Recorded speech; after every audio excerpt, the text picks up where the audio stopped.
Assalamualaikum warahmatullahi wabarakatuh. Perkenalkan, nama saya Indri Idrus. Di sini saya akan mempresentasikan tugas dengan judul jurnal Artificial Intelligence pada proses pengawasan dan pengendalian kepegawaian, eksplorasi konsep setelah masa pandemi berakhir, dengan dosen pengampu Ilham Jufri, ST MKom. Baiklah di slide berikutnya, yaitu latar belakang.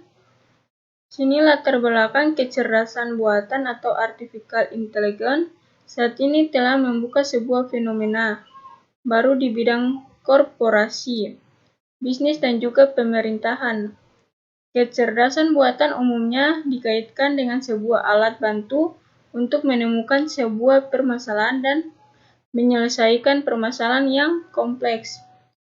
Pada berbagai permasalahan di bidang bisnis, korporasi, antara manusia dan kecerdasan buatan dalam menyelesaikan sebuah permasalahan, hasilnya kecerdasan buatan mendominasi dalam permasalahan yang membutuhkan sebuah kemampuan analisa yang lebih tinggi dengan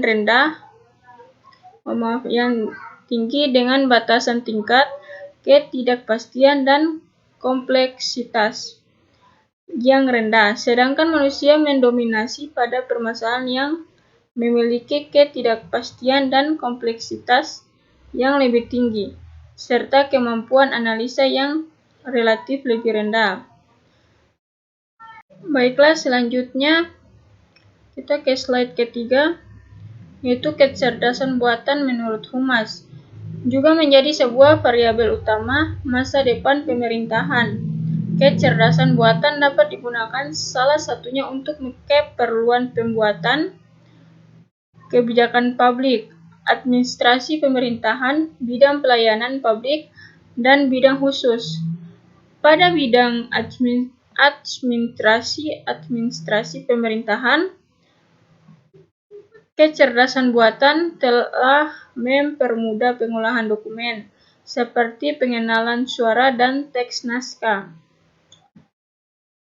Dan selanjutnya di slide keempat, yaitu rumusan masalah. Di sini rumusan masalahnya berdasarkan identifikasi masalah yang diuraikan pada latar belakang. Pada prinsipnya, menurut Undang-Undang Nomor 5 Tahun 2014, BKN adalah lembaga negara yang memiliki kewenangan mengawasi dan mengendalikan implementasi NSPK, manajemen ASN. Berdasarkan hal tersebut, maka peneliti ingin mengetahui sebuah eksplorasi konsep penggunaan kecerdasan buatan terhadap bidang pengawasan dan pengendalian yang dilakukan oleh BKN atas implementasi NSPK, manajemen ASN, sehingga berdasarkan penjelasan tersebut, peneliti ingin dimulai dari sebuah pertanyaan, bagaimana bila konsep artificial intelligence digunakan oleh sektor publik, khususnya bidang pengawasan dan pengendalian kepegawaian. Di slide kelima, di sini metode penelitian. Penelitian ini menggunakan pendekatan kualitatif. Selanjutnya, metode penelitian yang digunakan adalah metode deskriptif.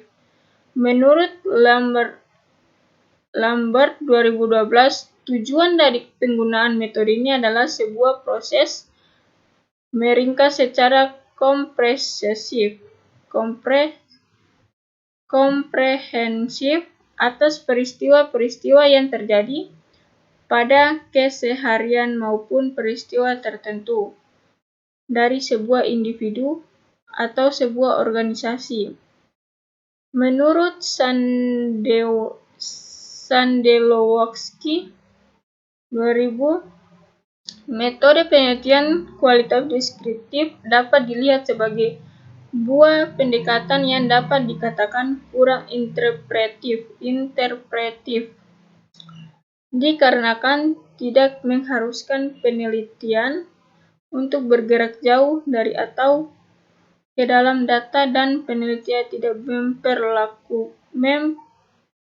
memerlukan data yang sangat abstrak dan konseptual.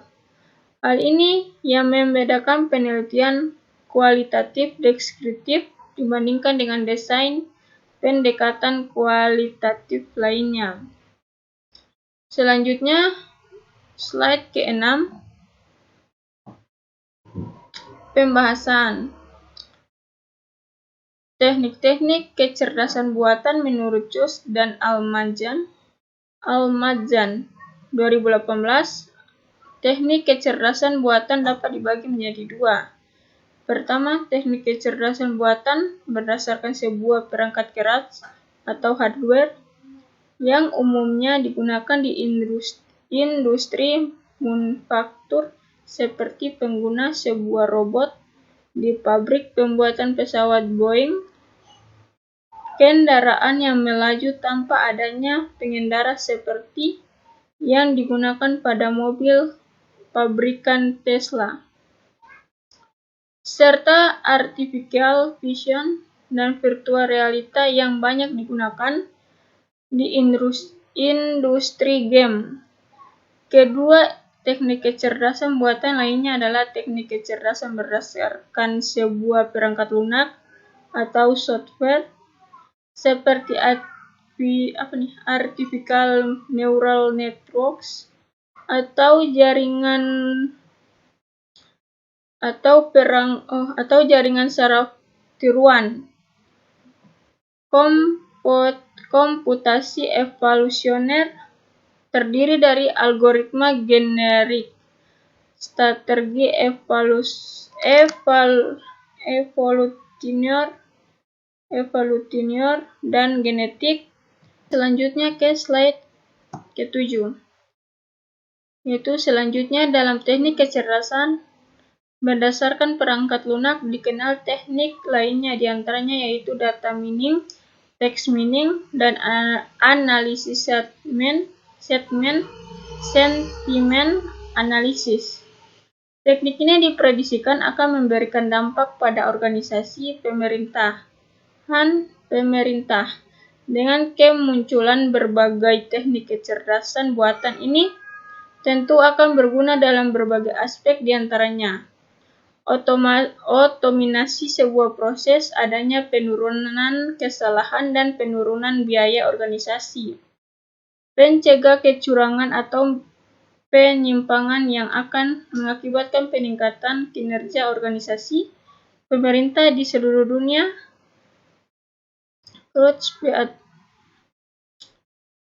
Selanjutnya saya ke slide ke-8 yaitu kesimpulan dan saran. Kesimpulan dan saran ini bertujuan untuk mendefinisikan dan menjelaskan konsep dari sebuah artificial intelligence atau kecerdasan buatan dan eksplorasi terhadap penggunaannya pada proses pengawasan dan pengendalian kepegawaian dengan dijadikan sebuah strategi nasional di Indonesia. Maka keberadaan kecerdasan buatan ke depannya bukan hanya sebuah teori, tetapi akan banyak digunakan di berbagai bidang untuk dapat membantu menyelesaikan permasalahan-permasalahan yang ada, termasuk permasalahan di bidang kepegawaian. Itu saja yang saya jelaskan, lebih dan kurang saya mohon maaf. Assalamualaikum warahmatullahi wabarakatuh.